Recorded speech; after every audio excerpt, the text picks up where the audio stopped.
Finally বন্ধুসকল আজি দিনটোতে অসম চৰকাৰ ফালৰ পৰা ৰেচন কাৰ্ডৰ ওপৰত আহি পৰিছে এটা ভাল খবৰ।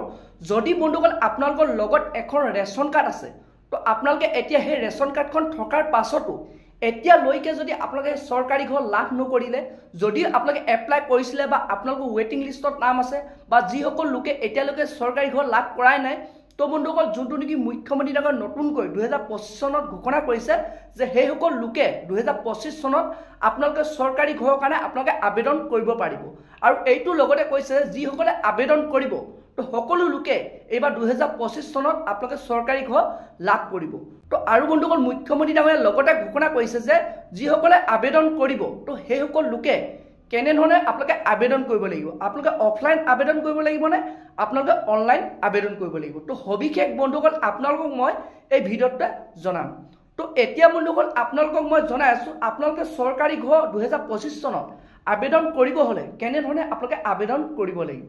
তো বন্ধুসকল যোনটো নেকি চৰকাৰ ফালৰ পৰা খবৰ আহিছে যে আপোনালোকে এইবাৰ চৰকাৰী ঘৰৰ কাৰণে অনলাইন আৰু অফলাইন দুইটাৰ পৰা আবেদন কৰিব পাৰিব। তো যদি বন্ধুসকল আপোনালোকে অফলাইন আবেদন কৰিব বিচাৰে, আপোনালোকৰ যোনটো নেকি গাঁও পঞ্চায়ত আছে তো পঞ্চায়তৰ পৰা আপোনালোকে এই ফৰ্মখন লাভ কৰিব। তো বৰ্তমান আপোনালোকে এই ফৰ্মবোৰ চৰকাৰে প্ৰেৰণ কৰিছে, তো আপোনালোকে পঞ্চায়তত গৈ আপোনালোকে এই ফৰ্মখন ল'ব পাৰিব। আৰু এতিয়া বন্ধুসকল আপোনালোকে যদি অনলাইন আবেদন কৰিব বিচাৰে, আপোনালোকে যিকোনো ওচৰৰ CSC চেণ্টাৰ বা অনলাইন দোকানৰ পৰা আপোনালোকে আবেদন কৰিব পাৰিব। আৰু লগতে আপোনালোকে কিছুসকল লোকে এতিয়া ক'ব পাৰে যে আপোনালোকে মোবাইলৰ পৰা আবেদন কৰিব পাৰিবনে নাই। তো বন্ধুসকল এইবাৰ যোনটো নেকি মুখ্যমন্ত্ৰী ডাঙৰে ঘোষণা কৰিছে যে আপোনালোকে মোবাইলৰ পৰা আবেদন কৰিব নোৱাৰিব।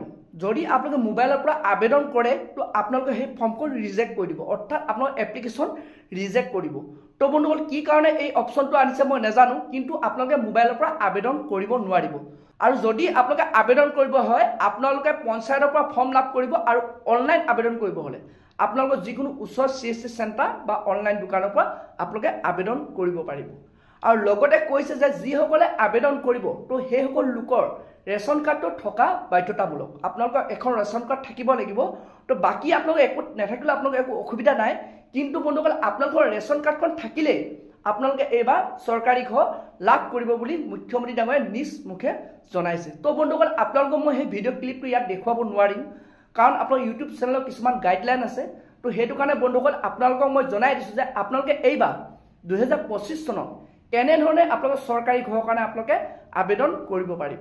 তো বন্ধুসকল আপোনালোকে সেইটো কাৰণে দেৰি নকৰিব, লগালগ আপোনালোকৰ পঞ্চায়তত যাওক, তো তাত আপোনালোকে ফৰ্মবোৰ লাভ কৰিব। যদি আপোনালোকে অনলাইন আবেদন কৰিব বিচাৰে আপোনালোকৰ ওচৰৰ যিকোনো CSC চেণ্টাৰ বা অনলাইনৰ দোকানৰ পৰা আপোনালোকে আবেদন কৰিব পাৰিব। তো বন্ধুসকল আজি ভিডিঅ'টো ইমান আছিল। আপোনালোকে যদি আৰু এনেধৰণৰ খবৰবোৰ লাভ কৰিব বিচাৰে চেনেলটো লাইক এটা কৰিব পাৰে, পাৰিলে ছাবস্ক্ৰাইব এটা কৰি দিব, লগতে আপোনালোকে বেল আইকনটো অন কৰি দিব। তো যেতিয়া বন্ধুসকল এনেধৰণৰ আপডেট খবৰবোৰ আহি থাকিব তো প্ৰথমে আপোনালোকে সেই ভিডিঅ'টো লাভ কৰিব পাৰিব।